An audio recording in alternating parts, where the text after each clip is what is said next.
नमस्कार, मी पंजाब डक. राज्यातल्या सर्व शेतकऱ्याला सांगू इच्छितो की राज्यामध्ये सध्या 23, 24 आणि 25च्या दरम्यान काय होणार आहे. काही महाराष्ट्राच्या काही भागामध्ये, काही जिल्ह्यामध्ये तुरळक ठिकाणी पावसाचा अंदाज आहे. म्हणून हा अंदाज सर्व शेतकऱ्यांनी लक्षात द्यायचा. कारण की काय झालं, महाराष्ट्रातल्या बऱ्याच शेतकऱ्याचा आता गहू काढणं चालू आहे, हरभरा काढणं चालू आहे, तूर काढणं चालू आहे, कर्नाटकच्या तंबाखू काढणं चालू आहे. तर त्या शेतकऱ्याला सांगू इच्छितो की राज्यामध्ये फक्त आता 23, 24, 25च्या दरम्यान काय होणार आहे की तामिळनाडू, आंध्र प्रदेश, कर्नाटक, केरळ त्या राज्यामध्ये ते चक्रीवादळ येत असल्यामुळं त्याचा असर काय होणार आहे, महाराष्ट्राच्या एका भागाला वाचणार आहे. मग त्याच्यामध्ये कोणता जिल्हा आहे तर नांदेड जिल्ह्यामध्ये, नांदेड जिल्हा, लातूर जिल्हा, हिंगोली जिल्हा, यवतमाळ जिल्हा, वाशिम, त्याच्यानंतर अकोला जिल्हा, अमरावती, वर्धा, नागपूर, भंडारा, गोंदिया, चंद्रपूर, रामकुंड, त्याच्यानंतर तेलंगणात आदिलाबाद, धर्माबाद, नायगाव, नरसी,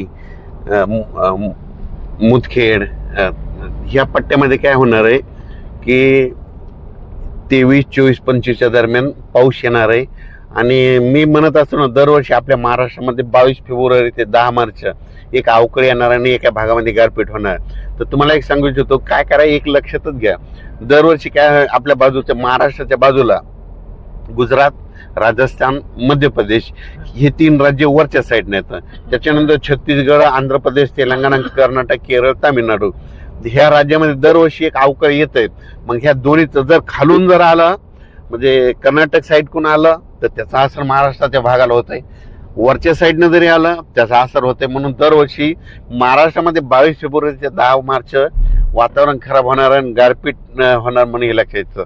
मग याच्यात गारपीट आहे का तर तुम्हाला सांगू इच्छितो, नांदेड जिल्ह्यामध्ये काही भागामध्ये जिथं जिथं हलकी जमीन आहे नदीच्या बाजूला काही ठिकाणी गारपीट होणार आहे. म्हणून ज्यांचा हरभरा काढणीस आलेला असेल आज काढून घ्या, झाकून घ्या.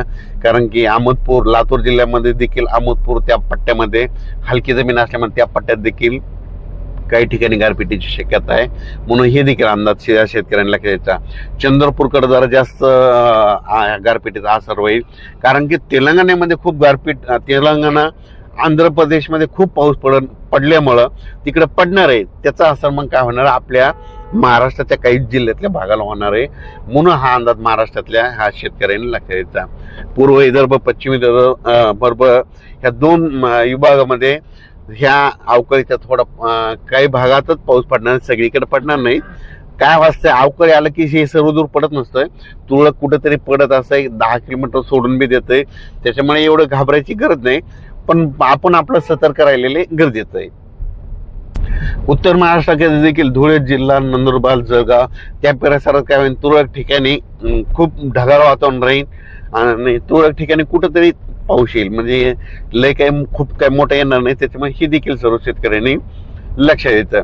त्याच्यानंतर परत एक शेतकऱ्याला सांगू इच्छितो की जर 23, 24, 25च्या दरम्यान नांदेड जिल्हा झालं, लातूर जिल्हा, परभणी जिल्ह्यातला आणि यवतमाळ, ह्या चंद्रपूर इकडं जर पाऊस पडला तर त्याचा पाऊस पडल्याच्या नंतर नुसतं वारं काय होईल, मराठवाड्याकडं बऱ्याच जिल्ह्यामध्ये सुटेल. मग ते काय होईल, तिकडं पाऊस पडेल तर इकडं शेतकऱ्याला वारं सुटेल. म्हणून गव्हाला पाणी द्यायचे, 1-2 दिवस थांबा.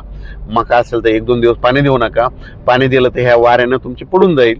मग हे 2-3 दिवस जरी त्या शेतकऱ्यांनी हे अंदाज लक्षात घ्यायचा. आपले जर तिरुपतीला, तामिळनाडू, कर्नाटक, केरळ, आंध्र प्रदेश कोणी तिरुपतीला गेलेला असेल तर तुम्हाला एक सांगू देतो, 22-23च्या दरम्यान म्हणजे तामिळनाडूमध्ये तिरुपती, केरळ त्या तिरुपती बालाजी तिकडं खूप पाऊस पडणार आहे. कारण की तिकडे चक्रीवादळाचा असर त्या भागामध्ये होणार आहे.